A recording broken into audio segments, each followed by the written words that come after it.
ಈ ಜಗತ್ತಲ್ಲಿ ಒಂದು ಪ್ರೀತಿ ವಿಶ್ವಾಸಕ್ಕೂ ಬೆಲೆ ಇಲ್ಲ, ಒಂದು ಕಣ್ಣೀರಿಗೂ ಬೆಲೆ ಇಲ್ಲ. ಈ ಜಗತ್ತಲ್ಲಿ ಒಂದು ಹೆಣ್ಣು ಅತ್ರೆ ಅದನ್ನ ನಾಟಕ ಅಂತ ಹೇಳ್ತಾರೆ. ಅದೇ ಒಂದು ಚೆನ್ನಾಗಿರೋ ಬಟ್ಟೆ ಹಾಕೊಂಡು ಅವಳು ಪಾಡಿಗಳು ಸುತ್ತಿದ್ರೆ ತೋರಿಕೆ ಅಂತಾರೆ. ಅದು ಚೆನ್ನಾಗಿ ಬಟ್ಟೆ ಹಾಕ್ದಲೆ ಮನೆಯೊಳಗೆ ಇದ್ದು ಬಡವ್ರ ಥರ ಇದ್ದು ಅವ್ರು ಸೇವೆ ಮಾಡ್ಕೊಂಡಿದ್ರು ಕೆಲ್ಸಗಾರ ಥರ ನೋಡ್ತಾರೆ.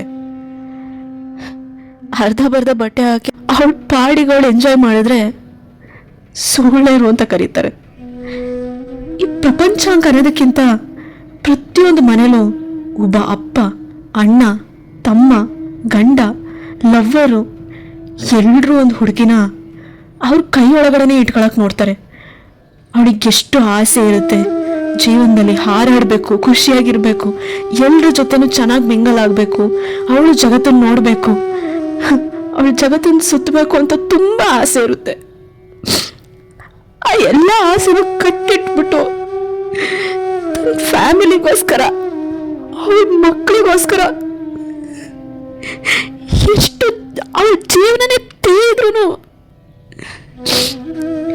ಅವಳು ಮಾಡಿರೋದು ಏನೂ ಇಲ್ಲ. ಜನಗಳಿಗೆ ಅವಳು ಮಾಡಿರೋದು ಏನೂ ಇಲ್ಲ, ಸುಮ್ಮನೆ ಅವಳ ಕಣ್ಣೀರು ಕಾಣಿಸಲ್ಲ, ಅವಳ ಮನ್ಸನ್ನಂತೂ ಯಾರು ಅರ್ಥನೇ ಮಾಡ್ಕೊಳಲ್ಲ. ಒಂದು ಹೆಣ್ಣಾಗಿ ಅವ್ರಿಗೆ ಹೆಂಡತಿಯಾಗಿರ್ಬೇಕು, ಮಗಳಾಗಬೇಕು, ಅವಳಿಗೆ ಎಲ್ಲ ಸುಖಗಳು ದುಃಖಗಳು ಶೇರ್ ಮಾಡ್ಕೊಳಕ್ಕೊಬ್ಬ ಒಂದು ಗೊಂಬೆ ಥರ ಬೇಕು. ಆದ್ರೆ ಅವಳಿಗೆ ಮಾತ್ರ ಯಾರೂ ಇರಲ್ಲ ಸಪೋರ್ಟಿಗೆ. ಸಪೋರ್ಟ್ ಅನ್ನೋದಕ್ಕಿಂತ ಅವಳಾಗೆ ಅವಳು ಮುಂದೆ ಹೋದ್ರು ಕಾಲು ಹಿಡಿದು ಎಳೆಯೋರಿದಾರೆ ಬಿಟ್ರೆ ಕೈ ಹಿಡಿದು ನಡೆಸೋರು ಯಾರೂ ಇಲ್ಲ. ಇಷ್ಟೆಲ್ಲ ಆದ್ರೂ ಹೆಣ್ಮಕ್ಳಿಗೆ ಯಾವ್ಯಾವ ಥರ ತೊಂದರೆ ಕೊಡಬೇಕು ಎಲ್ಲ ಥರ ತೊಂದರೆನೂ ಕೊಡ್ತಾರೆ. ಅವಳದನ್ನ ಹೊರಗಡೆ ಹೇಳ್ಕೊಂಡ್ರೆ ತಪ್ಪು ನಿಂದಮ್ಮ ಅಂತಾರೆ, ಇಲ್ಲ ನಿನ್ ಹಣೆ ಬರ ಅಂತಾರೆ. ಒಟ್ನಲ್ಲಿ ಯಾರು ಏನೇ ಮಾಡಿದ್ರು ಸಹಿಸ್ಕೊಂಡು ಮುಂದೆ ಹೋಗ್ಬೇಕು ಬಿಟ್ರೆ ಅದನ್ನ ಕ್ವಶನ್ ಮಾಡಿ ಕೇಳಿದ್ರೆ ನಡಿಬಹುದು ದ್ರವಂತಗಳು ನಡೆದು ಹೋಗ್ತವೆ. ಯಾರೋ ಮೋಸ ಮಾಡಿದ್ದಕ್ಕೆ ಇವಳು ಬಲಿ ಆದ್ರೂ ಸುಳ್ಳೇನೋ ಪಟ್ಟ ಇವಳಿಗೆ. ಎಂತ ಪ್ರಪಂಚ ಇದು! ಛೀ, ಈ ಕೆಟ್ಟ ಪ್ರಪಂಚದಲ್ಲಿ ನಾವ್ ಯಾಕೆ ಹುಟ್ಟಿದೀವಿ ಅಂತ ನಮ್ಮ ಮೇಲೆ ಅಸಹ್ಯ ಅನ್ಸ್ಬಿಡುತ್ತೆ. ಇಂಥ ಕಡೆ ಸಾವು ಬರಂಗಿಲ್ಲ, ಸಾಯೋಣ ಅಂದ್ರೆ ಅದಕ್ಕೂ ಹೆದರಿಕೆ. ಎಷ್ಟೋ ಹೆಣ್ಮಕ್ಳಲ್ಲ, ಹುಟ್ಟಿರೋ ಪ್ರತಿಯೊಂದು ಹೆಣ್ಮಕ್ಳು ಒಂದಲ್ಲ ಒಂದು ಟೈಮಲ್ಲಿ ಆತ್ಮಹತ್ಯೆಗೆ ಯೋಚನೆ ಮಾಡಿರ್ತಾರೆ. ಆದ್ರೆ ಧೈರ್ಯ ಸಾಕಾಗಿರಲ್ಲ.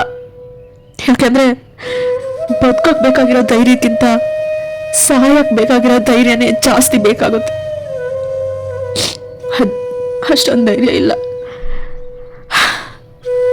ಆದ್ರೂ ಇಷ್ಟೆಲ್ಲ ಸಹಿಸ್ಕೊಂಡು ಇಷ್ಟೆಲ್ಲ ಬದುಕಿರೋ ಕ್ಷಣ ತನಕನು ಪ್ರತಿಯೊಂದನ್ನು ಮೆಟ್ಟಿ ನಿಂತ ಪ್ರತಿಯೊಬ್ಬ ತಾಯಂದ್ರಿಗೆ, ಪ್ರತಿಯೊಬ್ಬ ಮಹಿಳೆಗೆ, ಪ್ರತಿಯೊಬ್ಬ ಒಂದು ಹುಡುಗಿಗೆ ಇಂಟರ್ನ್ಯಾಷನಲ್ ವುಮೆನ್ಸ್ ಡೇ.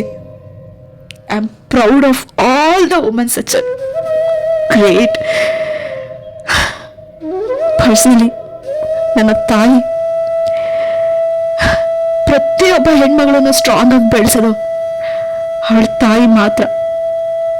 ತಂದೆನೂ ಬೆಳೆಸ್ತಾರೆ, ಆದ್ರೆ ತುಂಬಾ ರೇರ್. ತಾಯಿ ಧೈರ್ಯ ಕೊಡೋಷ್ಟು ತಂದೆ ಧೈರ್ಯ ಅವಳಿಗೆ ಕೊಡಕ್ಕಾಗಲ್ಲ, ಆದ್ರೆ ಪ್ರೊಟೆಕ್ಟಿವ್ ಆಗಿರ್ತಾರೆ. ಆದ್ರೆ ನಮ್ ದುರಾದೃಷ್ಟ ಅಂತ ತಂದೆನೂ ಸಿಗ್ಲಿಲ್ಲ, ಅಂತ ಅಣ್ಣನೂ ಸಿಗ್ಲಿಲ್ಲ.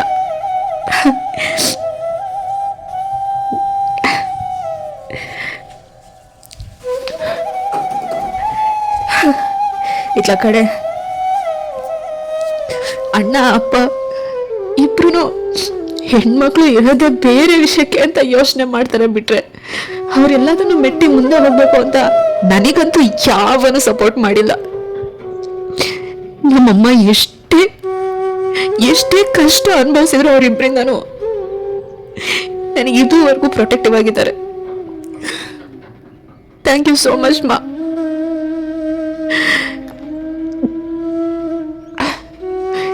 ಪ್ರಪಂಚದಲ್ಲಿ ಇಷ್ಟೊಂದು ಗಟ್ಟಿಗೆತ್ತಿರೋ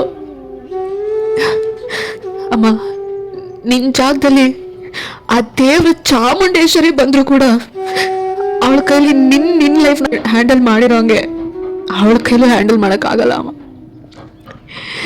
ನಿನ್ ದೇವತೆಗಿಂತನೂ ಒಂದ್ ಕೈ ಮೇಲಮ್ಮ. ಥ್ಯಾಂಕ್ ಯು ಸೋ ಮಚ್ ಮಾ.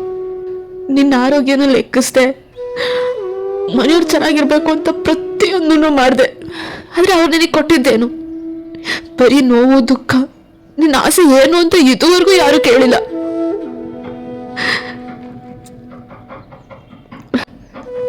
ನಿನ್ನಂತ ತ್ಯಾಗಮಯಿ ಈ ಪ್ರಪಂಚದಲ್ಲಿ ಯಾರು ಇಲ್ಲ. ನಿನ್ ಬಗ್ಗೆ ಹೇಳಕ್ಕೆ ನಮಗೆ ಯಾವ ಆಕ್ಸ್ಫರ್ಡ್ ಡಿಕ್ಷನರಿಲಿ ಹುಡುಕಿದ್ರು ಪದಗಳು ಸಿಗಲ್ಲಮ್ಮ. ನಿನಗೆ ಥ್ಯಾಂಕ್ಸ್ ಅನ್ನೋ ವರ್ಡು ತುಂಬಾ ತುಂಬಾ ತುಂಬಾ ಚಿಕ್ಕದಾಗುತ್ತೆ. ಆದ್ರೂ I love you ma. Thank you so much.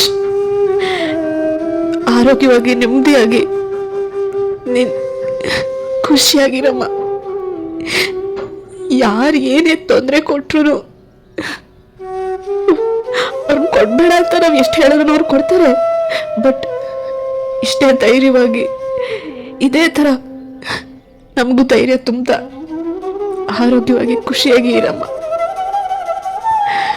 Thank you so much ಮಾ.